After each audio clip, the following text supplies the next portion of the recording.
ఆకాశవాణి ప్రాంతీయ వార్తలు చదువుతున్నది డివి సత్యనారాయణ. ముఖ్యాంశాలు. ముఖ్యమంత్రి నారా చంద్రబాబు నాయుడు ఈరోజు బిల్ గేట్స్తో సమావేశమయ్యారు. అంతర్జాతీయ అంతరిక్ష కేంద్రం నుండి ఈరోజు భూమిపైకి తిరిగి వచ్చిన వ్యోమగామి సునీత విలియమ్స్ బృందానికి శాసనసభ అభినందనలు తెలిపింది. సుప్రీంకోర్టు ఆదేశాల మేరకు హెల్మెట్ ధరించిన వారి నుంచి జరిమానా వసూలు చేస్తున్నామని హోంమంత్రి వంగలపూడి అనిత స్పష్టం చేశారు. ప్రజల ఆరోగ్యానికి ప్రభుత్వం అధిక ప్రాధాన్యతనిస్తోందని రాష్ట్ర ఆరోగ్య శాఖ మంత్రి సత్యకుమార్ యాదవ్ తెలిపారు. ఉపాధ్యాయ బదిలీల క్రమబద్ధీకరణ బిల్లుకు శాసనమండలి ఈరోజు ఆమోదం తెలిపింది. వార్తల వివరాలు. స్వర్ణాంధ్రప్రదేశ్ 2047 దార్శనికతను సాకారం చేసుకోవడానికి రాష్ట్ర ప్రభుత్వం కట్టుబడి ఉందని ముఖ్యమంత్రి నారా చంద్రబాబు నాయుడు పేర్కొన్నారు. మైక్రోసాఫ్ట్ సహ వ్యవస్థాపకులు బిల్ గేట్స్తో ముఖ్యమంత్రి ఈరోజు సమావేశమయ్యారు.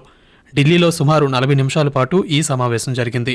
అనంతరం బిల్ గేట్స్తో జరిగిన చర్చలకు సంబంధించిన వివరాలను సామాజిక మాధ్యమం ఎక్స్ వేదికగా ముఖ్యమంత్రి వెల్లడించారు. ఆంధ్రప్రదేశ్ ప్రజల అభివృద్ధి సంక్షేమం కోసం రాష్ట్ర ప్రభుత్వంతో గేట్స్ ఫౌండేషన్ సహకారంపై కీలక చర్చలు జరిపామని తెలిపారు. ఆరోగ్య సంరక్షణ, విద్య, వ్యవసాయం, ఉపాధి కల్పన వంటి కీలక రంగాల్లో artificial intelligence, AI, predictive analytics వంటి అధునాతన సాంకేతిక పరిజ్ఞానాల వినియోగంపై చర్చించామన్నారు. గేట్స్ ఫౌండేషన్తో ఈ భాగస్వామ్యం ప్రజల శ్రేయస్సు కోసమేనని తెలిపారు. ఆంధ్రప్రదేశ్ పురోగతికి మద్దతిచ్చినందుకు బిల్ గేట్స్కు ముఖ్యమంత్రి కృతజ్ఞతలు తెలిపారు. ఆంధ్రప్రదేశ్ బడ్జెట్ సమావేశాల్లో భాగంగా ఈరోజు ఉభయ సభలు సమావేశమయ్యాయి. శాసనసభ కార్యకలాపాలను సభాపతి చింతకాయల అయ్యన్న పాత్రుడు ప్రశ్నోత్తరాలతో ప్రారంభించారు. అంతకుముందు ఈరోజు తెల్లవారుజామున అంతర్జాతీయ అంతరిక్ష కేంద్రం నుండి భూమిపైకి తిరిగి వచ్చిన వ్యోమగామి సునీత విలియమ్స్ బృందానికి శాసనసభ అభినందనలు తెలిపింది. సునీత విలియమ్స్ భూమిపైకి సురక్షితంగా తిరిగి రావడం శుభపరిణామమని, అంతరిక్ష యాత్రలో ఆమె ప్రస్థానం స్ఫూర్తిదాయకమని అయ్యన్న పాత్రుడు మాట్లాడుతూ, భారతీయ సంతతికి చెందినటువంటి అభిగామి సునీత విలియమ్స్ గారు ఈ తెల్లవారుజామున భూమిపైకి సురక్షితంగా తిరిగి వచ్చారు. సునీత విలియమ్స్ గారు అంతరిక్షంలో 286 రోజులు సుదీర్ఘ కాలం గడిపారు. నా తరపున ఈ సభ తరపున స్వాగతం, అభినందనలు, శుభాకాంక్షలు తెలియజేస్తున్నాను. ప్రజల ప్రాణాలు కాపాడాలన్నదే ప్రభుత్వ ఉద్దేశమని రాష్ట్ర హోంశాఖ మంత్రి వంగల్పూడి అనిత స్పష్టం చేశారు. ఈరోజు శాసనమండలిలో హెల్మెట్లు ధరించిన వారి నుంచి ₹1000 జరిమానా వసూలు చేయడం పట్ల ప్రజల్లో అసంతృప్తి ఉందని తెలుగుదేశం పార్టీకి చెందిన శాసనమండలి సభ్యులు ప్రస్తావించిన అంశానికి హోంమంత్రి స్పందిస్తూ 2020లో కేంద్ర ప్రభుత్వం చేసిన చట్టం, సుప్రీంకోర్టు ఆదేశాల మేరకే రాష్ట్రంలో జరిమానా వసూలు చేస్తున్నామని తెలిపారు. ప్రస్తుతం రాష్ట్రంలో కొన్ని చోట్ల మాత్రమే ప్రయోగాత్మకంగా దీనిని అమలు చేస్తున్నామని చెప్పారు. ఎన్డీఏ కూటమి ప్రభుత్వం ప్రజల ఆరోగ్యానికి అధిక ప్రాధాన్యతనిస్తోందని రాష్ట్ర ఆరోగ్య శాఖ మంత్రి సత్యకుమార్ యాదవ్ అన్నారు. ఈరోజు శాసనసభలో పలువురు సభ్యులు అడిగిన ప్రశ్నలకు మంత్రి సమాధానమిస్తూ, కోవిడ్ సమయంలో కేంద్ర ప్రభుత్వం క్రిటికల్ కేర్ యూనిట్లను మంజూరు చేసిందని, అందులో భాగంగా రాష్ట్రంలోని ప్రతి జిల్లాకు ఒక క్రిటికల్ కేర్ యూనిట్ మంజూరైందని తెలిపారు. అలాగే తెనాలిలో 100 పడకలతో కూడిన క్రిటికల్ కేర్ యూనిట్లను త్వరలో నెలకొల్పనున్నామని మంత్రి వివరిస్తూ, గౌరవ ప్రధానమంత్రి గారు ఈ కోవిడ్ నేపథ్యంలో ప్రతి జిల్లాకి ఒక క్రిటికల్ కేర్ బ్లాక్ ఉండాలి అనే ఉద్దేశంతో వీటిని ప్రధానమంత్రి ఆయుష్మాన్ భారత్ ఇన్ఫ్రాస్ట్రక్చర్ మిషన్ కింద మంజూరు చేయడం జరిగింది అధ్యక్ష. అయితే పాపులేషన్ బేస్ కాకుండా ఒక జిల్లాకి ఒకటి ఉండాలని పెట్టడం జరిగింది. దానిలో భాగంగా తెనాలికి 100 పడకల క్రిటికల్ కేర్ బ్లాక్ మంజూరైంది. పనులు జరుగుతున్నాయి అధ్యక్ష. అదేవిధంగా నసరావుపేటకి 75 పడకల క్రిటికల్ కేర్ బ్లాక్ మంజూరైంది. మిగిలిన 22 చోట్ల 50 పడకల క్రిటికల్ కేర్ బ్లాక్ల నిర్మాణం జరుగుతోంది. మన ఉత్తరాంధ్ర ప్రాంతంలో కూడా పాలకొండకు కూడా ఇవ్వడం జరిగింది. అనకాపల్లిలో కూడా 50 బెడ్ల క్రిటికల్ కేర్ బ్లాక్ నిర్మాణం జరుగుతూ ఉంది. ఆంధ్రప్రదేశ్ అసెంబ్లీ సమావేశాల్లో భాగంగా ఉపాధ్యాయ బదిలీల క్రమబద్ధీకరణ బిల్లుకు శాసనమండలి ఈరోజు ఆమోదం తెలిపింది. అలాగే 2025-26 సంవత్సరానికి సంబంధించిన ద్రవ్య వినిమయ బిల్లుకు సైతం ఆమోదం లభించింది. వీటితో పాటు ఆంధ్రప్రదేశ్ ప్రైవేట్ విశ్వవిద్యాలయాల స్థాపన క్రమబద్ధీకరణ సవరణ బిల్లు, ఆంధ్రప్రదేశ్ మహానగర పాలక పట్టణాభివృద్ధి ప్రాధికార సంస్థల సవరణ బిల్లుకు కూడా శాసనమండలి ఆమోదం తెలిపింది. విశాఖ స్టీల్ ప్లాంట్ భూసేకరణ R&R ప్యాకేజ్ అంశంపై శాసనసభలో ఈరోజు పలువురు సభ్యులు అడిగిన ప్రశ్నకు రెవెన్యూ శాఖ మంత్రి అనగాని సత్యప్రసాద్ సమాధానమిచ్చారు. R&R ప్యాకేజ్లో మిగిలిపోయిన వారికి త్వరలో న్యాయం చేస్తామని తెలిపారు. స్టీల్ ప్లాంట్ నిర్వాసితులకు ఉపాధి అవకాశాలు కల్పిస్తామని మంత్రి అనగాని సత్యప్రసాద్ స్పష్టం చేశారు. ఆకాశవాణి ప్రాంతీయ వార్తలు వింటున్నారు.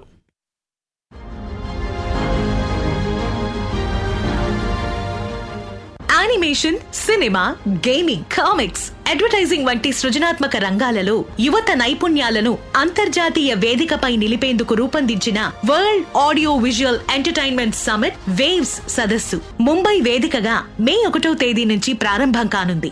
దీనిపై మరింత సమాచారం కోసం wavesindia.org వెబ్సైట్ ను సందర్శించండి. అమరావతి ప్రాజెక్టుకు మొత్తం 31,000 కోట్ల రూపాయలను కేటాయించామని పురపాలక పట్టణాభివృద్ధి శాఖ మంత్రి పి నారాయణ తెలిపారు. అమరావతికి కేంద్ర ప్రభుత్వ సహాయంపై శాసనమండలిలో సభ్యులు అడిగిన ప్రశ్నలకు మంత్రి సమాధానమిస్తూ రాజధాని పనులు ప్రారంభించడానికి బడ్జెట్లో 6,000 కోట్ల రూపాయలను ఖర్చు చేస్తున్నామని వెల్లడించారు. ప్రజలు పన్నుల రూపంలో చెల్లించిన డబ్బులు అమరావతికి వాడకూడదని ముఖ్యమంత్రి స్పష్టం చేశారని మంత్రి తెలియజేశారు. రాజధాని కోసం తీసుకున్న రుణాలను అమరావతి పూర్తయిన తర్వాత తిరిగి చెల్లిస్తామని మంత్రి నారాయణ మాట్లాడుతూ అడ్కో ద్వారా 11,000 కోట్లు తీసుకుంటున్నాం. కేఎఫ్డబ్ల్యూ బ్యాంక్ ద్వారా జర్మన్ బ్యాంక్ ఒక 5,000 కోట్లు, మొత్తం 31,000 కోట్లు అధ్యక్ష. ల్యాండ్ పూలింగ్ చేసి రైతులకు ల్యాండ్ ఇచ్చిన తర్వాత ఒక 5,000 ఎకరాలు యాక్చువల్ గా ఉంటుంది. ఇప్పుడు ఈ లోన్స్ తీసుకోవడం ద్వారా గానీ వీటన్నిటి ద్వారా వచ్చిన అమౌంట్ తో అమరావతిని కట్టి ల్యాండ్ వాల్యూ పరంగానే దాని ద్వారా తీర్చేటట్టుగా ఇప్పుడు ఇమీడియట్ గా బడ్జెట్ లో ఒక 6,000 కోట్లు పెట్టారు అధ్యక్ష. ప్రస్తుతం ఈ బడ్జెట్ ద్వారా తీసుకుంటాం, తర్వాత అది వచ్చిన ద్వారా క్లియర్ చేస్తాం అధ్యక్ష. అదేవిధంగా రైల్వే ట్రాక్ ఏదైతే వేస్తున్నారో అది కేంద్రమే మొత్తం చేస్తుంది అధ్యక్ష. అయితే దానికి ల్యాండ్ ఏర్పాటు చేయాలా, త్వరలో దాని మీద నిర్ణయం తీసుకుంటాం. ముఖ్యమంత్రి నారా చంద్రబాబు నాయుడు రేపటి నుంచి 2 రోజుల పాటు తిరుమలలో పర్యటించనున్నారు. ఈ పర్యటన నేపథ్యంలో టీటీడీ అదనపు కార్యనిర్వహణాధికారి సిహెచ్ వెంకయ్య చౌదరి ఈరోజు తిరుమలలోని మాతృశ్రీ తరిగొండ వెంగమాంబ అన్నప్రసాద కేంద్రంలో తనిఖీలు నిర్వహించారు. ఈ సందర్భంగా టీటీడీ విజిలెన్స్, ఇంజనీరింగ్, అన్నప్రసాదం అధికారులతో ముఖ్యమంత్రి పర్యటనకు చేయాల్సిన ఏర్పాట్లపై ఆయన పలు సూచనలు చేశారు. అనంతరం అన్నప్రసాదం నాణ్యత, రుచిపై భక్తులతో మాట్లాడి వారి అభిప్రాయాలను తెలుసుకున్నారు. భూముల రీసర్వే ప్రక్రియను గడువులోగా పూర్తి చేయాలని పల్నాడు జిల్లా కలెక్టర్ పి అరుణబాబు అధికారులకు ఆదేశాలు జారీ చేశారు. ఈరోజు జిల్లాలోని నకరికల్లు మండలంలో కలెక్టర్ పర్యటించారు. నకరికల్లు మండలం కండ్లకుంట గ్రామంలో చేపడుతున్న భూముల రీసర్వే ప్రక్రియను తనిఖీ చేశారు. ఈ సందర్భంగా రైతులతో మాట్లాడి భూముల రీసర్వే ప్రక్రియపై వివరాలను అడిగి తెలుసుకున్నారు. హస్తకళాకారులను ప్రజలు ప్రోత్సహించాలని చేనేత, జౌళి శాఖ మంత్రి ఎస్ సవిత కోరారు. ఈరోజు శాసనసభలో సభ్యులు అడిగిన ప్రశ్నలకు మంత్రి సమాధానమిస్తూ బొబ్బిలి వీణ తయారీదారులకు ప్రభుత్వం అండగా ఉంటుందని హామీ ఇచ్చారు. వీణ తయారీకి 30 సంవత్సరాల పనస చెట్టు కలప మాత్రమే ఉపయోగించాల్సి ఉంటుందన్నారు. రాష్ట్రంలోని అటవీ ప్రాంతాల్లో పనస చెట్ల పెంపకానికి కార్యాచరణ రూపొందించామని తెలిపారు. ఇతర రాష్ట్రాల నుంచి పనస కలప కొనుగోలు చేసి వీణ తయారీదారులకు అందించడానికి చర్యలు చేపట్టనున్నామని మంత్రి తెలియజేస్తూ అడవి శాఖను ట్రైబల్ వెల్ఫేర్ డిపార్ట్మెంట్ తో మేము డిస్కషన్ కూడా చేశాం అధ్యక్ష. కళాకారులకు కావాల్సిన చెట్టును పెంచుటకు యాక్షన్ ప్లాన్ కూడా తయారు చేశాం అధ్యక్ష. మన ఆంధ్రప్రదేశ్ లో చేనేత వస్త్రాలు అన్నిటికి కూడా ప్రాధాన్యత కల్పిస్తూ దానికి కూడా ఓపీ కింద కూడా ప్రమోట్ చేస్తున్నాం అన్న విషయాన్ని కూడా తెలియజేస్తున్నాం అధ్యక్ష. టూల్స్ అడిగారు అధ్యక్ష, ఖచ్చితంగా టూల్స్ కూడా మేము ఏర్పాటు చేస్తాం. వర్క్ షెడ్స్ లో కూడా ట్రైనింగ్ కూడా ఇస్తున్నాము, కొత్త డిజైన్స్ కి ట్రైనింగ్ కూడా ఇస్తున్నాం అన్న విషయాన్ని కూడా మీకు తెలియజేస్తున్నాం. తిరుపతిలో జరిగిన తొక్కిసలాట ఘటనపై 3వ దశ విచారణ కలెక్టరేట్లో జస్టిస్ సత్యనారాయణమూర్తి సమక్షంలో ఈరోజు కూడా కొనసాగింది. తిరుపతి జిల్లా మాజీ superintendent of police Subbarayudu, TTD Goshala director Harinath, మాజీ సివిఎస్ఓ శ్రీధర్, మాజీ డీఎస్పీ రమణ, 4 సీఐలు, 6 ఎస్ఐలు, 40 మంది హోంగార్డులు సహా ఇతర సిబ్బంది అందరినీ ఒకేసారి విచారిస్తున్నారు. ఆంధ్రప్రదేశ్లోని బాపట్ల జిల్లా పర్చూరు నియోజకవర్గం చిన్నగంజాం మండలంలోని మోటుపల్లి, పెదగంజం గ్రామాల మధ్య తీర ప్రాంతంలో గ్రీన్ఫీల్డ్ పోర్టు, నౌకా తయారీ కేంద్రాన్ని స్థాపించాలని కోరుతూ కేంద్ర ఓడరేవులు, జల రవాణా శాఖ మంత్రి సర్బానంద్ సోనోవాల్కు రాష్ట్ర రహదారులు, భవనాల శాఖ మంత్రి బీసీ జనార్దన్ రెడ్డి వినతిపత్రం అందజేశారు. ఢిల్లీలోని విజ్ఞాన భవన్లో ఈరోజు జరిగిన 4వ జాతీయ సాగరమాల అపెక్స్ కమిటీ సమావేశంలో కేంద్ర మంత్రిని కలిసి ఈ వినతిపత్రం అందించారు. ఆకాశవాణి ప్రాంతీయ వార్తలు ముగించే ముందు ముఖ్య అంశాలు మరోసారి.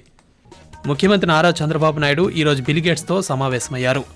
అంతర్జాతీయ అంతరిక్ష కేంద్రం నుండి ఈరోజు భూమిపైకి తిరిగి వచ్చిన వ్యోమగామి సునీత విలియమ్స్ బృందానికి శాసనసభ అభినందనలు తెలిపింది. సుప్రీంకోర్టు ఆదేశాల మేరకు హెల్మెట్ ధరించిన వారి నుంచి జరిమానా వసూలు చేస్తున్నామని హోంమంత్రి వంగలపూడి అనిత స్పష్టం చేశారు. ప్రాంతీయ వార్తలు ఇంతటితో సమాప్తం. తిరిగి రాత్రి 8 గంటల 30 నిమిషాలకు జాతీయ వార్తలు వింటారు.